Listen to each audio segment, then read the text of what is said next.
দুর্যোধনের এতই লোভ হয়ে গেছিল দুর্যোধনের যে এরপরে ওর বাবাকে মারত, এরপরে প্রজাদের মারত, এরপরে টোটাল পৃথিবীর লোককে মেরে ফেলতো। টোটাল পৃথিবীর লোক, ওর এতটাই লোভ, ওর এতটাই ইন্দ্রপ্রস্থের উপর লোভ।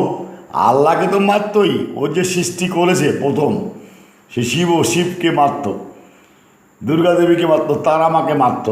শিবের মাধ্যমেই তো ও এসছে, ওর বাবাও এসছে, ও এসছে শিবের মাধ্যমে। পরে সূর্যদেব তৈরি ছেলে বাপ হতে চেয়েছিল, কিন্তু সেটা তো হয় না।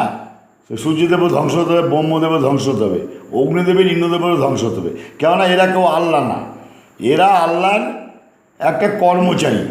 কর্মচারীকে দায়িত্ব পালন করতে দিয়েছিল, কর্মচারীর দায়িত্ব পালন করেনি, অটোমেটিকলি বিনাশ হবে। সুতরাং এই লোভী দুর্যোধনকে আগেই বিনাশ করা হয়েছিল, কারণ এই পৃথিবীকে সবাইকে মেরে ফেলছে।